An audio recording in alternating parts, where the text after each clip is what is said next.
All right. Hi, everybody. It's Marcos.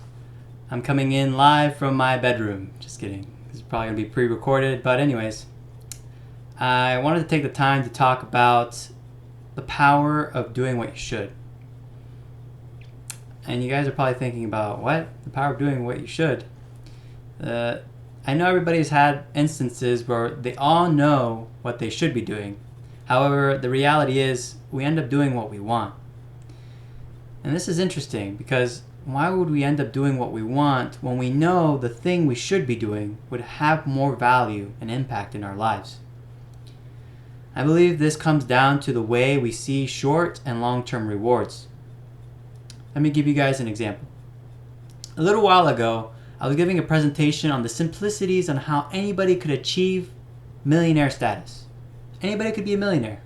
It's simple, really. You just have to be self-disciplined in the areas of focusing your expenses and reducing them and focusing on the things that you really value. Saving the majority of your income, investing it into making it work for you. And over time, it'll compound and you'll be able to live off the whole portfolio, the 4% of it, and essentially be financially independent. Maybe it sounds boring. Maybe I lost some of you, or maybe you already knew this. But what's the point of it? The point in this case is that there are simple steps that everybody has the power of doing. Based on their situation, they have control to be able to reduce and eliminate those unnecessary expenses that are holding them back from being financially independent, and instead leverage that saved money to eventually give themselves the freedom to live how they please. Although it sounds simple, it was difficult to share. I ended up asking my roommates to listen into my presentation and give me some feedback. And the actual presentation that I originally planned had a lot more detail with strategies, tips, tricks, some hacks from personal experience and research. And maybe you guys already guessed it, but I lost them. Their feedback was like, oh, I liked how it started. And the ending too. Not really giving me any feedback on the actual substance of the presentation. Another comment I got from another roommate was, well, I already knew that. Yet, I know that they don't follow any of those strategies because we live together, so we can see what we buy and spend our money on with takeouts and online orders and going out. So they don't do that. But I thought it was funny. However, I realized something, and that's kind of what led to this presentation, was that they have a point. Most people already know what they should be doing. Like not spending things on the things that they don't need, doing their homework, their chores, working out, saving, learning. There's all these things that people already know that they want to do that would add value to their lives. But the reality is most people just end up doing what they want. They play video games, they're on their phones, they spend their time entertaining themselves with a bunch of things. And this is just one's mindset with having that instant gratification in mind, rather than, working towards the delayed ones. Even though it's hard to do homework in the moment, you'll feel a lot better afterwards. Or like working out, you don't see the progress instantly, but you'll see it over time, and you'll feel a lot better in that process of doing it. So I ended up scrapping my presentation and throwing it out the window, and I went and I tried to simplify it as much as I can to get to the point of view of the audience so they can make those impactful changes in their life.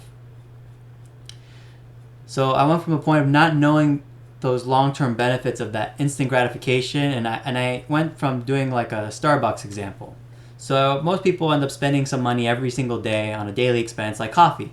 So in this case with Starbucks. So instead of spending that money on Starbucks every day, they save those $5 and put it away for over 40 years. Compounding over time, it would add up to almost $1 million just by itself. But even if they continued the way that they did, I ended up asking a question to the audience to kind of get to the point of my topic was, how many of us are happy? We're college students. How many of us are happy the way we are? And the purpose was to say that one's happiness is not dictated by one's spending. And so if they were happy, I asked them to continue to live like a college student after graduating and getting that full-time job. And instead, with all that money being saved because they're continuing to live like a college student, they'll be putting themselves in a position to better save and invest their money that they will appreciate in their 30s, 40s, and beyond. So the gist of this presentation would be to remember that the delayed gratification will always outweigh the instant ones. And to get into that, the delayed gratification habits, you should start by implementing both into your life, rewarding those long-term benefits with some instant ones, like treating yourself with some ice cream or spending your guilt-free budget when you automatically redirect a large portion of your paycheck into your savings or retirement account. And after a year, you can even reward yourself with a nice trip or spending on a big-ticket item.